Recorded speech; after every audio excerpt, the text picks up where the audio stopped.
Terima kasih kalian sudah mengklik video ini. Jika kalian ingin belajar trading gratis, kalian langsung saja klik link deskripsi di bawah ini, yaitu Cerberus. Setelah kalian klik, tampilannya akan seperti ini. Atau bisa kalian download di Play Store dengan nama Cerberus. Kalian scroll ke bawah dan kalian daftar ya. Bagi yang nggak punya akun, masukkan username kalian, password, nama, nomor HP, dan kode referral.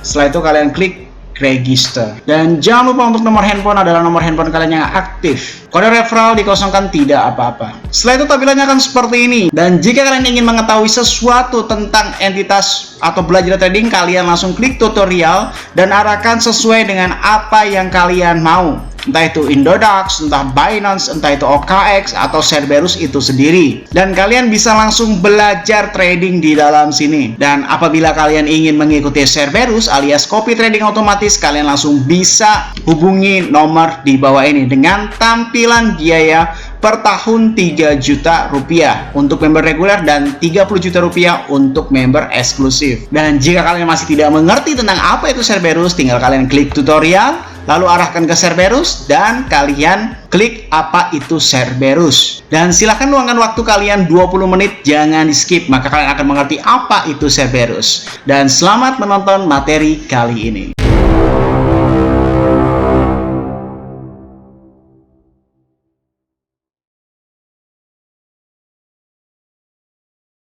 Salam traders, balik lagi sama saya Adif Firmansyah di channel ESG.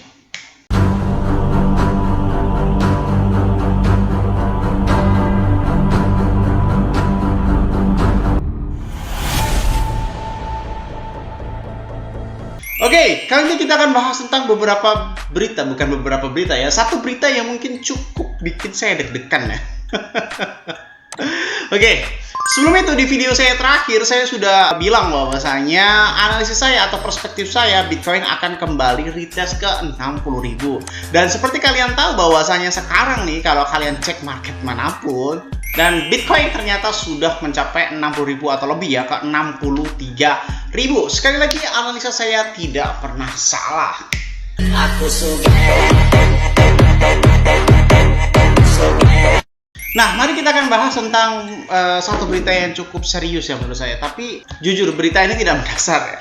Saya jujur aja, berita ini tidak ada dasarnya. Silahkan kalian analisis sendiri atau silahkan kalian pikir sendiri ada benarnya atau tidak. Nah, tapi sebelum terhadap berita itu kita coba analisis pakai lewat CoinGlass. Ketika kita mau cek market ya, sekarang ini 63.200-300 ini ya. Ini mencoba retest di harga 64.000. Kalau 64.000 mungkin bakal nyampe ya. Nah, ini time frame 12 jam. Coba kita cek dalam time frame 1 hari ya. 1 hari ini biasanya masih sama di 64-65.000. Di sini resistennya ada 2 lagi sebelum ke 70.000 ya. Ada 2 lagi guys. Di sini yang pertama ini adalah di area 65.000, lalu yang kedua ini area 67.000 ya. Ada 2, 64.000, 65.000 dan 67.000, baru back to 70.000. Ini kalau tembus resisten semuanya ya, kalau tembus resisten semuanya. Coba kita cek CoinGlass-nya. Di dalam US Dollar Index ini masih 0,24%, berarti cenderung Bitcoin ini masih dump. Oke, sekali lagi ilmu untuk kalian ya. Kalau US Dollar ini naik, berarti Bitcoin cenderung akan dump. US Dollar Index ini kalau minus, berarti Bitcoin akan pump, kayak gitu ya. Bitcoin dominance plus 1,24%, 53,26%. Oke, ini memang naik ya, satu sama ya. Ini kan tadi 10, ini satu sama. Tapi sebenarnya 53,26% ini belum cukup untuk menciptakan tren baru ya, belum cukup untuk menciptakan tren baru. Kecuali sudah di area sekitar 56% lah, baru akan menciptakan tren baru alias bullish lagi ke area sekitar 70.000 ya. Kalau udah sekitar 56%, kalau masih di bawah 56% ini masih rawan sekali dump. Tapi terlepas dari itu semuanya, ini memang masih satu sama ya. Satu untuk dump, satu untuk pump. Satu untuk turun, satu untuk naik. Bitcoin Exchange Balance ini 0,06% ya. 0,06% ini berarti tidak ada apa-apanya. Tapi kalau melihat angka minusnya ya, walaupun memang ini nggak bisa dijadikan patokan ya, tetap ini berarti turun ya. 2 ini untuk turun. Nah, ini dia yang menciptakan menarik ya. Crypto Fear and Greed Index-nya ini plus 39,58% alias plus 40% bos ya. Ini menandakan sekali Bitcoin akan naik ya. Bitcoin akan naik berarti skornya adalah 2 sama. Tetapi 2 sama ini didasarkan lebih cenderung ke pump. Oke, seperti itu ya. Mari kita coba cek data di dalam order booknya. Oh ya, bagi yang nggak tahu, Fear and Greed Index tadi kalau plus itu berarti Bitcoin akan naik, kalau minus berarti Bitcoin akan turun. Coba kita cek ke dalam old version aja. Skalanya dibikin 100 aja. Skalanya dibikin 100. Nah, ini cukup menarik ini. Untuk skala 100, coba kita cek di angka merah aja ya. Ini menandakan Bitcoin akan pump. Tapi anehnya ini berkebalikan dengan berita yang saya terima nih. Oke. Saya juga nggak tahu ya. Nah, ini semuanya kalian perhatikan dari 63.900 ke 72.700. Ini sangat mudah sekali untuk dilibas habis semua ya. Sangat mudah sekali. Ini tandanya ini semua orang udah melepas tembok mereka dan Bitcoin akan diluncurkan ke 72.700. Oke? Ke 72 ribuan. Oke? Seperti itu. Jadi sebenarnya skornya ini 3 untuk 2. Tapi walaupun beda tipis 32, ini menurut saya serasa 4-1 sih. Karena apa? Kemenangan turun itu sangat tipis sekali, sedangkan kemenangan naik itu sangat dominan sekali. Sebenarnya secara fundamental, baik di dalam crypto Fear Greed Index, suku bunga US, dan exchange balance, dan liquidity order book heat map gitu, ini menandakan semuanya Bitcoin akan naik kembali. Tapi ada satu berita yang membuat saya cukup deg-degan ya. Saya menerima berita, sekali lagi ini berita tanpa dasar, oke? Berita tanpa dasar ya. Ceritanya saya dapat kabar ya, kabar burung dari paus ya, kabar burung dari paus bahwasanya Bitcoin akan crash ke 43.000. Katanya sih seperti itu. Tapi sekali lagi ini berita tanpa dasar, oke? Saya tanya kenapanya gitu, dia udah nggak balas. Intinya dia memberitahu. Jujur gue juga nggak paham apa maksudnya dia memberitahu gue ini supaya apa, dia cuan kah, dia udah open posisi short kah, supaya dia nggak liquid, atau dia kemarin udah open short di harga bottom tuh 53.000 ya. Gue juga nggak tahu ya, tapi katanya nih ya, kurang dari 48 jam dari sekarang ya, dari kemarin malah ya, kurang dari 48 jam, berarti video ini kemungkinan diupload kalau nggak nanti malam, besok pagi ya. Berarti sekarang ini 8.37 tanggal 4, mungkin tanggal 5 bulan 5 2024 ya, pokoknya nggak nyampe tanggal 6 lah, nyampe tanggal 6 katanya Bitcoin itu akan crash menuju ke 43.000. Gue juga nggak percaya ya, tapi terserah lu deh percaya apa enggak. Gue juga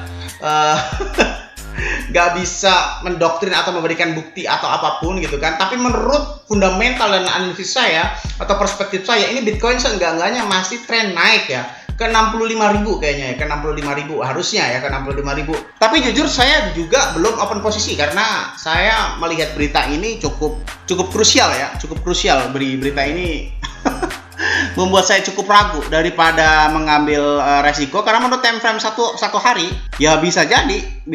Nah, ini kalau misalnya kalian lihat polanya ini ya, naik segini, turun segini, naik segini, biasanya turun segini.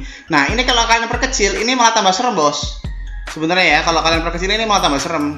Kalau kalian tarik dari sini sampai sini, nah, ini memang mencapai ke 40.000 ya. Kalau misalkan analisis coret-coretan tentang ya, lo tahu sendiri suka yang coret-coret siapa ya. Ini kalau misalkan kalian tarik garis line, ini memang supaya tembus, bukan untuk menembus resistensi, tapi ini untuk koreksi ke atas, habis itu langsung ke bawah. Tapi kalau untuk ke 43.000 jauh banget sih. Ini kan sama aja seperti resisten ini ya. Berarti support selanjutnya di area 51.000 nih ya, 51.000 ini. Ke 43.000 jauh banget gitu kan. Gue sendiri juga nggak percaya gitu kan. Tapi lebih amannya sih gue nunggu konfirmasi selanjutnya aja deh. Ini ke 65.000 apakah 70.000. Jujur gue kalau ke area sekitar 68.000 atau 70.000 gue memang open posisi short. Tapi untuk sekarang ini masih menjadi keraguan lagi ya. Takutnya gue open posisi long tiba-tiba ngelosor, takut gue open posisi short tiba-tiba naik, begitu kan ya. Jadi kesimpulan di video ini bisa kalian simpulkan sendiri ya. Perspektif saya, Bitcoin akan masih naik, tapi walaupun tipis ya, 64.000 ke 65.000. Bitcoin masih akan naik, tetapi ada kemungkinan down kalau kata mereka, walaupun tanpa dasar ya, walaupun tanpa mendasar. Gue juga nggak tahu alasan mereka apa bilang sampai ke 43.000, walaupun gue pakai analisis coret-coretan, analisis yang umum kayak gitu. Ini harusnya damnya mungkin di area 55.000 ini udah rada berat ya, dari 55.000 atau mungkin lebih parah ke 50.000. Nah, kalau untuk ke 43.000 ini bener-bener crash guys, bener-bener crash. Dari time frame satu hari aja ini nggak nyampe gitu, 43.000 nggak nyampe. Kalau lu bilang bahwasanya bang, tapi kan kata lu Bitcoin down, ya gue percaya hal itu, tapi kan kata dia kurang dari 48 jam dari sekarang ya. Kata dia 48, masa dalam 2 hari bisa down ke 43.000? Hebat banget itu, liatin aja, ini masih jauh banget, 43.000 sekitar sini nih guys. Nah, sekitar sini nih guys. Ini harus tembus support berapa kali nih? 1, 2, 3. Ini supportnya kuat banget lagi di 50.000. 3, 4, 5 guys. 4 harus tembus 4 support gitu kan.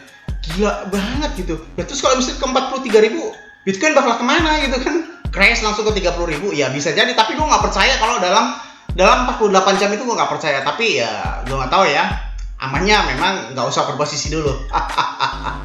Oke, semoga bermanfaat video kali ini saya sampaikan. Jangan lupa klik like, comment, dan subscribe. Logikanya kalau kalian nggak subscribe, ngapain saya buat video lagi? Dan share ke teman kalian agar teman kalian tahu apa yang kalian tahu. Saya Andi Firmansyah, use your logic, dan salam traders.